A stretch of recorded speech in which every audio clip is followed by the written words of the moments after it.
Você está ouvindo Zórias, As Nascidas dos Sonhos.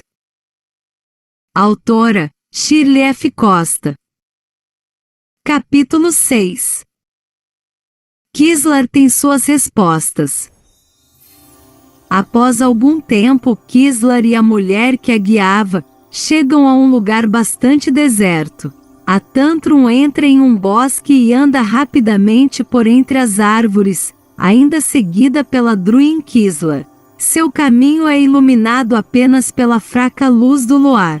O canto das corujas faz a noite daquele lugar tenebroso parecer ainda mais sombrio.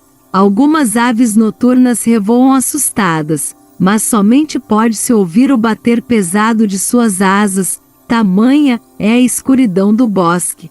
A cada passo seu, Kislar podia ouvir o som seco de pequenos galhos quebrando e o confranger das folhas secas. Os sons assustadores da noite a fazem andar de modo assustado e apreensivo.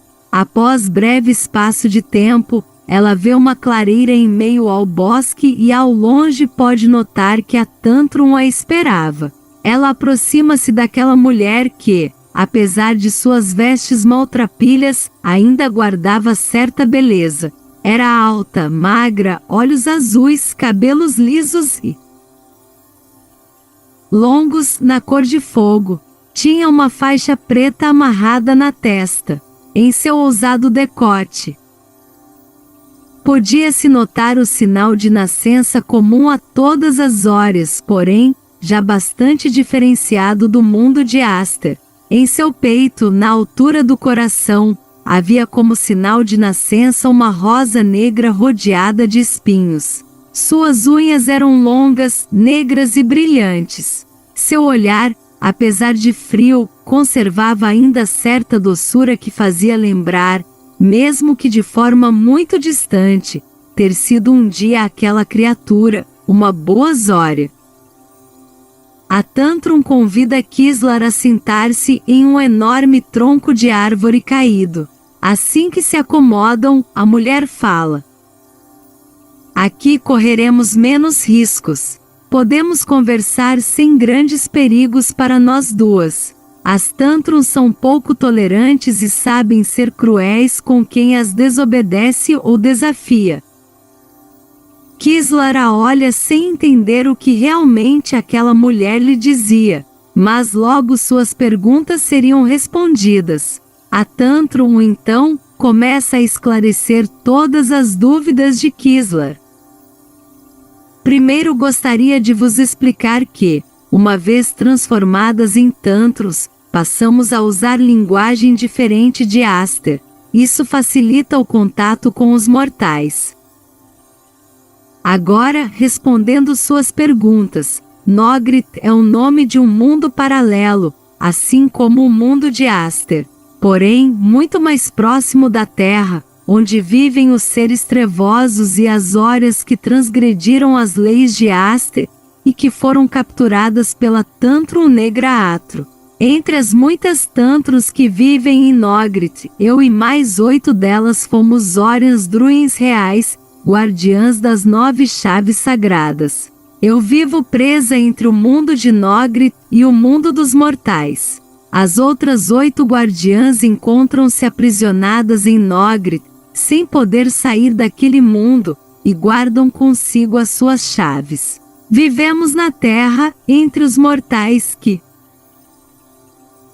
podem nos ver quando queremos, mas que ignoram quem somos e o mal que lhes fazemos. A Tantrum Negra Atro é muito poderosa, e espera séculos por sua chegada, com a última chave sagrada. Com as 10 chaves em mãos, e mantendo como escravas as 10 Zórias guardiãs, ela poderá invadir com seu grande exército do mal, o mundo de Aster. Ao escravizar as Zórias guardiãs, Atro rouba seus pensamentos e poderes, aumentando cada vez mais o seu próprio poder maléfico.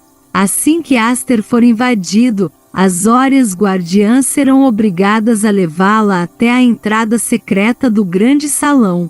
Juntas, as guardiãs irão girar a grande flor esculpida na rocha das penitências, abrindo a passagem, permitindo assim que Atro penetre o grande salão e possua todo o segredo da criação do universo contido no livro sagrado da criação dos mundos. Em poder do mal, esse grande segredo irá mudar drasticamente o destino do mundo mortal.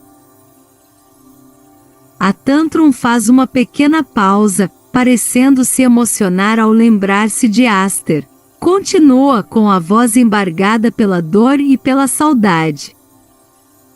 É exatamente neste ponto que me diferencio das demais Tantrums. Não faço parte desse plano maléfico, pelo contrário, luto para não me contaminar com os fluidos do ódio humano e das próprias Tantrums. Mas tenho que esconder isto, pois, se as outras Tantrums descobrirem, há de ser meu fim. Kislar então questiona: tu não poderias viver em outro lugar? Um lugar longe de tudo isso? A Tantrum responde com um olhar perdido: nunca menosprezai o poder de uma Tantrum.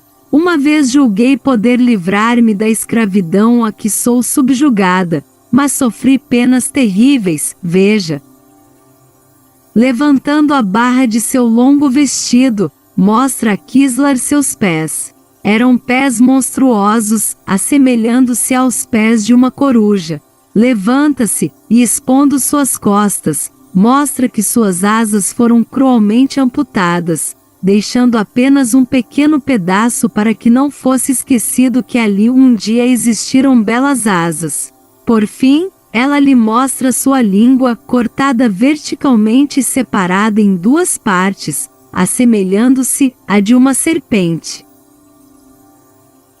Kislar olha horrorizada e antes que pudesse exprimir sua indignação, a Tantrum senta-se ao seu lado e continua.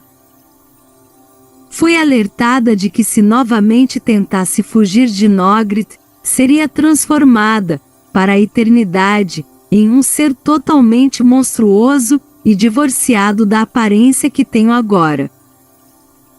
Um silêncio se faz entre as duas e Kislar, ainda visivelmente perturbada com o que acabara de ver e ouvir, pergunta: se tu não te alimentas das vibrações negativas dos mortais, como fazes para manter-te viva? Como ainda não te descobriram? A Tantrum explica: no começo, tive que me alimentar dessas energias pesadas. O gosto era horrível e a sensação depois de ingeri-las era ainda pior. Apesar de ter falhado em minha missão entre os mortais, nunca me senti revoltada com as leis de Aster, ao contrário das outras Órias que, ao se revoltarem, receberam imediatamente uma sobrecarga de energias ruins. Para elas, alimentar-se daquilo de que seu corpo já está cheio, não é penoso ou ruim. A Tantrum olha para o céu e, parecendo querer ler em sua memória a lembrança do que iria contar, continua. Continuei sofrendo, mas sem encontrar forças para reagir a tudo isso. Um dia, logo após ter sido pega, ao tentar fugir de Nogrit, notei mudanças em meu sinal de nascença. Ele havia ficado negro. Neste exato momento, percebi que não tardaria para que eu me tornasse uma delas. Neste mesmo dia, ao anoitecer, quando fui obrigada a acompanhá-las com a missão de insuflar o ódio nos corações dos mortais e deles sugar as energias maléficas, pude observar, ao passar diante de uma belíssima cachoeira, a luz brilhante e azul que dela emanava. Era um local onde os mortais se reuniam para fazerem meditações. Naquele lugar havia uma abundância de energias positivas que fluíam dos pensamentos mortais. Eram pessoas que fugiam da enorme agitação dos grandes centros e se reuniam em busca de paz e harmonia com o mundo e a natureza. Então, aproveitando-me de uma distração das Tantrums, corri até aquele lugar e, com muito cuidado, peguei de cada um ali presente uma pequena quantidade de bom fluido. Havia grande variação de cores. Dependendo do equilíbrio individual, mudavam as cores que emanavam de seus pensamentos, mas todas as cores traziam muita energia positiva. E foi desde então que passei a alimentar-me de tal modo, mas a energia negativa ingerida por mim permanece, pois está impregnada em minha alma e dela não sai. Por isso não fui descoberta, carrego no peito, em cima de meu coração o sinal que aponta o que me tornei. Kislar então pergunta: o que desejas de mim? A Tantrum fala: como vós vos chamais? Kislar responde: chamo-me Kislar. E tu, como deverei te chamar? A Tantrum responde: me chamo Dandari, mas não deves me chamar assim, pois nenhuma das Tantrums consegue se lembrar de seus nomes sagrados, usados no mundo de Aster. Esquecem seus nomes, da mesma forma que esquecem que já foram seres divinos a serviço do bem. O simples fato de descobrirem que ainda me lembro do meu nome, já me denunciaria entre os seres de Nogri. Kislar não sabe ao certo se deve ou não confiar na Tantrum Dandari. Sem revelar o que a Zorin Kaskla havia lhe incumbido de fazer no mundo mortal, busca tranquilizá-la, e lhe pergunta: não te preocupes, não te causarei problemas. Se não te importas, gostaria de saber o que tu realmente desejas de mim? Meu tempo é curto e tu deves saber que tenho ainda uma missão a cumprir. A Tantrum Dandari percebe a impaciência de Kislar e procura ser breve. Como vos falei, vossa chegada é esperada há séculos pela Tantrum Negra Atro. Vós sois a última peça que essa criatura das trevas precisa para pôr em prática seu plano de dominar todo o universo. Sou a primeira Zorian Druin guardiã a ficar presa no mundo mortal. Desde então, venho tentando ajudar, sem sucesso, as outras Zorians Druins guardiãs a não caírem nas armadilhas preparadas por Atro. Mas o que vem me preocupando é ver que, mesmo as Zorians Druins que não são guardiãs, também estão sendo aprisionadas por ela e seus seres malignos. A quantidade de Zorians escravas tem se avolumado de tal maneira, que temo que o número de Tantrums se sobreponha aos das Zorias no mundo de Aster. Isso acabaria possibilitando uma invasão a Aster. Mesmo que eu consiga proteger você, a última guardiã, a 10ª chave não estaria em segurança, mesmo fora do mundo dos mortais. Sabemos que se Atro conseguir entrar em Aster, será o fim de todas as Zorians e também será o início do inferno na Terra. As Tantrums conseguiriam abrir as portas dos sonhos dos bons mortais e penetrá-los. Tomariam conta de seus pensamentos, transformando-os em seres abomináveis, capazes de cometerem atrocidades. Isso seria o fim da Terra, de seus habitantes, e as Zorians de Aster poderiam ser dominadas e transformadas em futuras escravas Tantrums a serviço do mal. Isso afetaria também aos outros mundos criados pela grande estrela-mãe. Kislar escuta aterrorizada e não sabe bem o que dizer, mas arrisca perguntar: estás a dizer-me que existe o perigo de uma guerra entre Nogrit e Aster? A Tantrum confirma: sim, estou vos dizendo que em breve teremos uma guerra de proporções inimagináveis entre a luz e as trevas. Os mortais são muito vulneráveis às forças do mal. Isso as fortalece mais a cada dia. E com o número crescente de Tantrums em Nogrit, muito em breve, Atro e sua legião do mal estarão em marcha rumo à destruição de Aster. Tendo todas nós guardiãs como escravas, Atro conseguirá ter em seu poder o grande segredo do livro sagrado da criação dos mundos. Temos que proteger a 10ª chave a qualquer preço. Kislar, ainda atônita, retruca. Mas não entendo. Não fui informada em Aster que houvesse um número tão elevado de Zórias presas ao mundo mortal, como estás afirmando. A Tantrum Dandari esclarece.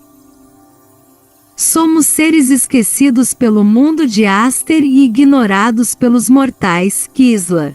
Vivemos entre os 2 mundos, mas não fazemos parte de nenhum deles. Assim que falhamos em nossa missão, somos totalmente esquecidas por Aster. Nós, as Orians Druins Guardiãs, ainda somos lembradas porque as pedras, que são as chaves que abrem o salão secreto atrás da flor esculpida na rocha das penitências em Aster, estão presas a nós. E sem as chaves, a estrela azul do destino não pode eleger uma nova guardiã. Aster está vulnerável. Temos que resgatar as 8 Zórians e suas chaves. O grande segredo da criação do universo não pode cair nas mãos do mal.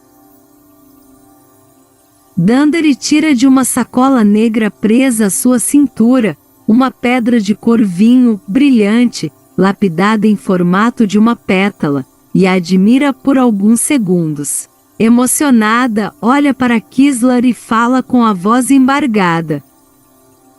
Agora sim, poderei dizer o que desejo de vós. Sede forte e lutai comigo. Salvai Aster das forças malignas que se formam com um único intento, o de destruir todas nós, as nascidas dos sonhos, os mortais, e toda a criação do Ser Supremo. Confie em mim, sou a guardiã mais antiga de Aster, e nesta missão não desejo falhar. Ajudai-me. Dandari escuta um som que Kislar não pode captar. A Tantrum, parecendo assustada, apressa-se em falar. Reuni todas as suas forças e em tempo oportuno, eu lhe procurarei. Antes, deve encontrar o seu dileto mortal. Aster aguarda a nova nascida do sonho, e não deveis falhar nesta missão tão importante, Kislar. Dandari assusta-se novamente e parece ouvir outra vez algo que a perturba. Levanta-se rapidamente e completa. Devo-vos advertir que estáis em grande perigo aqui no mundo mortal. Deveis ser breve e muito cuidadosa na procura do amor mortal. O jovem que atende ao vosso propósito não será encontrado em bares ou festas. Procurai o lugar que vos falei ou mesmo nas ruas. Mas tenhais muito cuidado, pois o amor humano seduz, envolve e nos faz perder os sentidos da razão. Sede firme. Aster, as Orians Guardiãs e os mortais dependem de vosso sucesso nesta missão.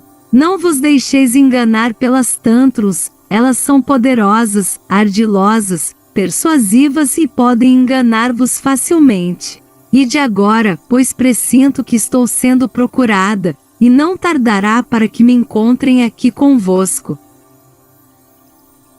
Sem esperar uma resposta, Dandari sai rapidamente, sumindo por entre as árvores e a escuridão da noite.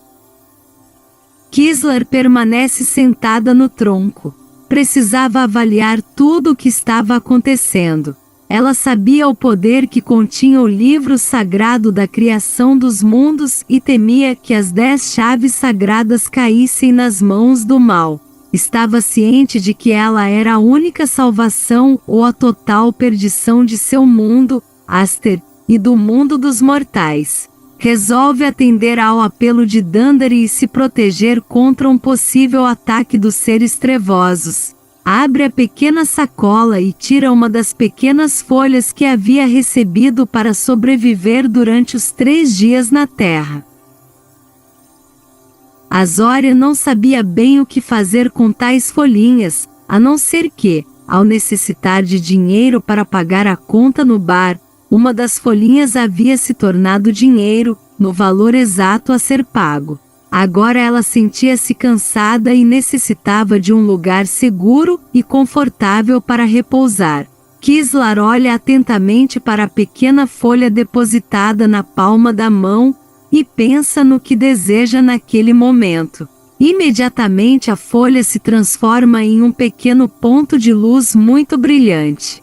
A bolinha de luz flutua à sua frente, e dela nasce uma enorme bolha transparente, que envolve todo o seu corpo. Ela passa então, já dentro da grande esfera transparente, a flutuar. Dentro da esfera, nasce uma fumaça esbranquiçada e de aparência leitosa que se transforma numa bola de algodão, assim como as nuvens. Kislar deita-se sobre essa confortável e perfumada bola de algodão. A esfera transparente sobe a uma altura segura. Um campo magnético se forma em volta daquela esfera transparente que agora também é invisível aos olhos humanos e aos olhos inimigos. Sentindo-se segura na esfera Mogbi, Kislar aconchega-se despreocupadamente e adormece, admirando as estrelas no céu.